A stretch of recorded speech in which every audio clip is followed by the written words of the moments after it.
ba Torkonoo me Kasee see what empanifo anim appointment committee mmarahyɛbadwafie no anim probosome emu wa afi mu na mampani Adom Akufo-Addo ebodidin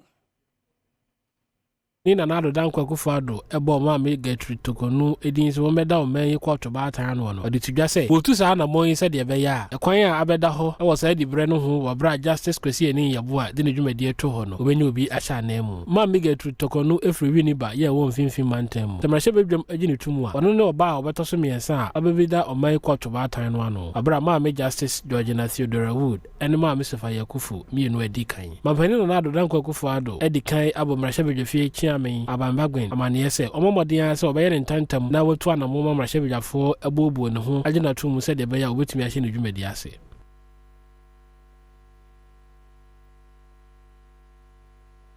Na wasansem we mo no mayen call mmarahyɛbadwafie mu na appointment committee e na me Kasee Chief Justice Ayapao no te ho eyi nsɛm ahodo ano yenkotie bi mbra.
My second question is those around this table are politicians, and when it suits us, we make all sorts of promises to the public for obvious reasons.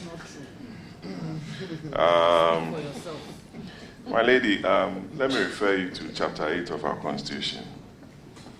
And the chairman doesn't want us to be asking questions that you are knowledgeable about, but this one is it's about the executive, and particularly Article 71(1)(b).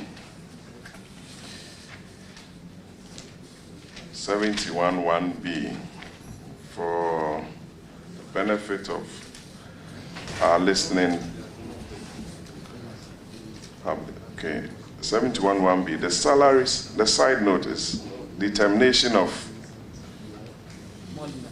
certain emoluments. The salaries and allowances payable and the facilities and privileges available to 1B, the Chief Justice and other justices of the Superior Court of Judicature.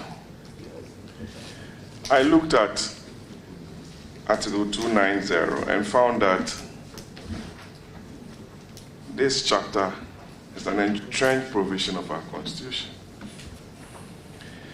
And elaborate procedures have been set out for the amendment of those provisions. And this is what most people talk about as, or call the ex gratia. What is your view? Because previously you spoke about in support of some constitutional reforms and reviews by the Constitutional Review Commission.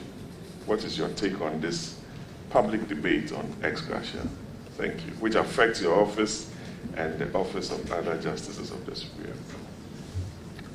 I think that consistently the Association of Magistrates and Judges have responded to the question of ex gratia for judges and made it very clear that judges don't receive ex gratia. We continue in office. We don't go anywhere until we retire. We don't have a cycle. And therefore, the discussion of ex gratia is not at all applicable to us. And this specific provision, where our names are mentioned, deals with how our salaries are set. And Article 71, as you know, there's a committee, a presidential committee that does that work. And the framers of the Constitution thought that that was the appropriate thing to keep us independent. And we are not the only persons subject to it.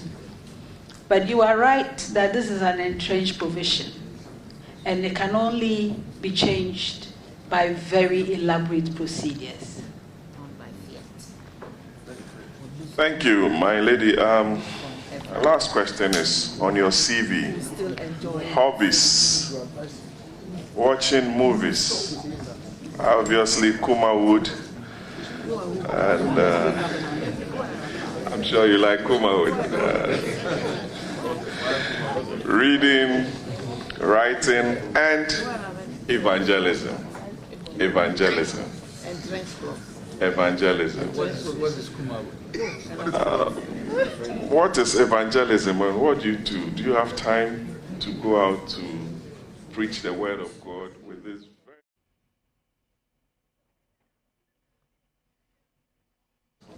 And now, the Chief Justice Nominee. Thank you very much and congratulations. Evangelism is informing anyone that salvation lies in no other person than the Lord Jesus Christ. Amen.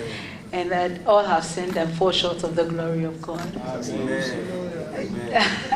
Amen.